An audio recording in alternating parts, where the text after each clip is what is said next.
I think out of anything this season, Dandadan is a show that I consistently look forward to week after week, which is impressive considering I got to see the first 3 episodes early.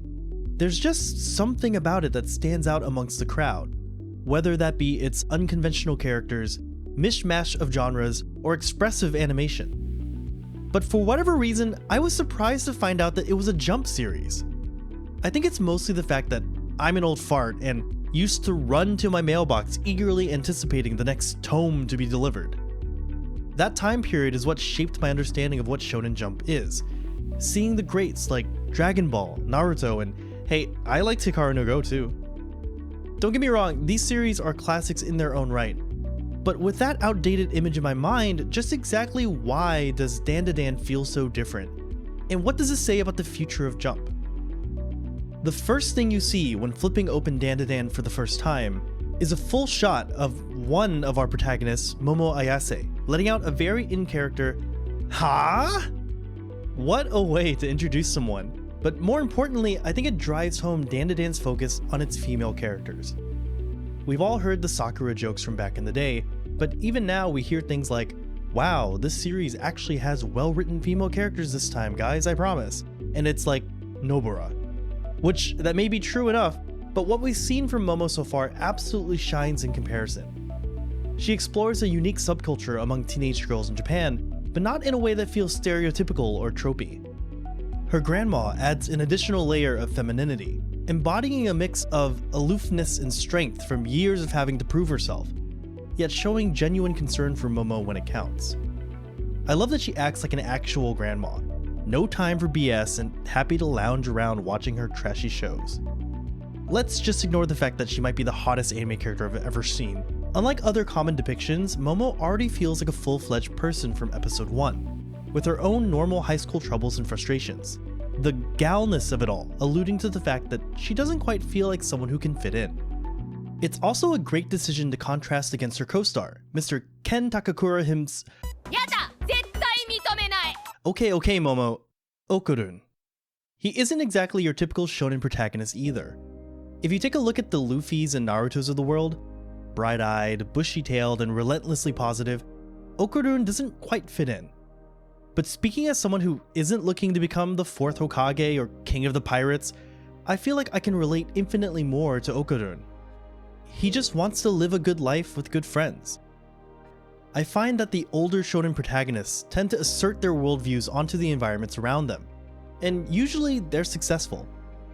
Okurun is set up instead to have his worldview challenged, to learn to trust Momo and grow, which is a more compelling arc to me.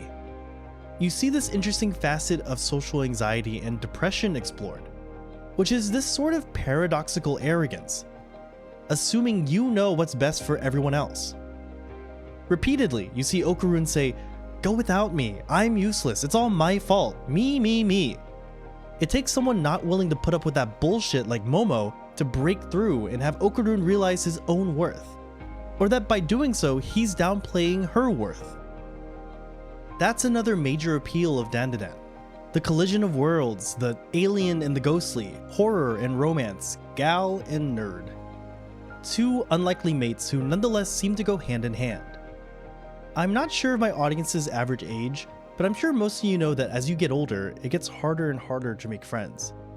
Most people establish their groups in high school and college, and there's a simple reason for this: pure proximity. A study found that sitting next to someone in class increased the probability of mutual friendship anywhere from 15 to 22%, regardless of academic performance, gender, or ethnicity. When urban planners design cities, often a major consideration involves increasing the likelihood of collisions. No, I don't mean between cars or something, but rather people. When you describe a city as bustling, it refers to people on the street, reasons to go out and about, and perhaps collide into others that you may not have otherwise met. Cities with so-called high collision density have denizens who are more innovative, joyous, and maybe more capable of kicking a hostile alien's ass.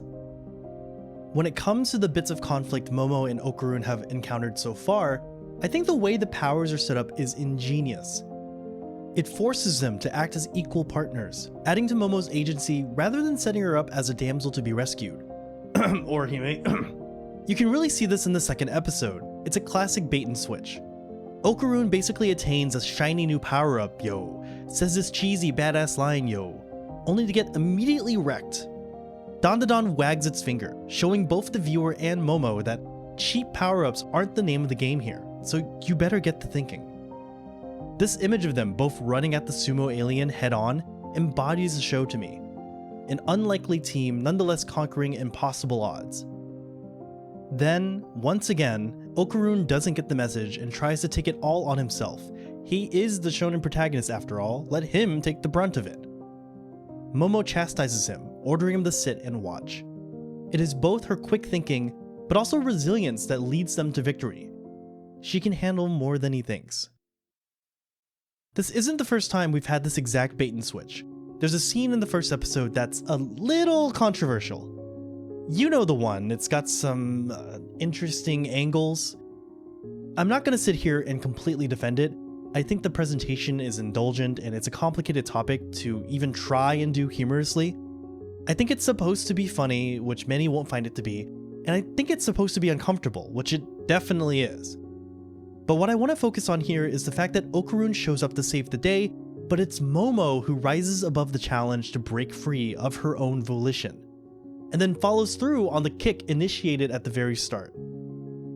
And it's not an arbitrary increase of power level. She connects with her past and finally puts faith in her grandma, addressing that trauma and closing that loop. She shows that she's so much more than just a gal, if there even is such a thing. Dandadan is the only time I've used Dandadan is the only time I've used whiplash as a positive. One second they're taking the absolute piss out of each other, and the next they're relaying deep-seated insecurities. Describing the show to someone makes you sound insane. Oh, it's just a horror, action, romance, comedy, drama anime that effortlessly transitions between genres when appropriate. Our two leads are absolutely compelling, both reluctant heroes making do with what they've been given.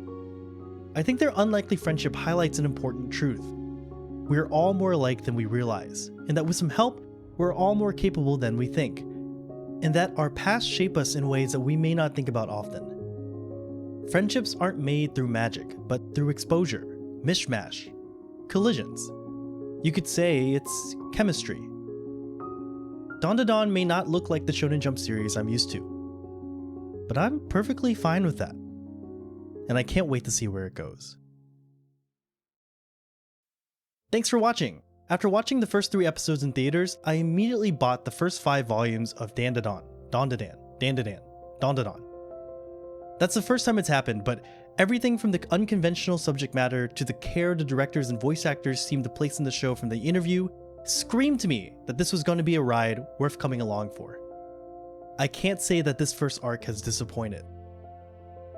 I only hope I was able to hide my utter lack of Shonen Jump knowledge from y'all and rabid Shonen fans. If you like the video, please hit the like button and subscribe for more content, of which I promise is coming. And if you want to support me further, you can donate to my Patreon. Special thanks to Tall Loon, Raka Raccoon, Redhead's Redemption, Anime Glued, and Your S'mores for their support. And of course, if anything I said was wrong, I'm sorry. I must have stuttered.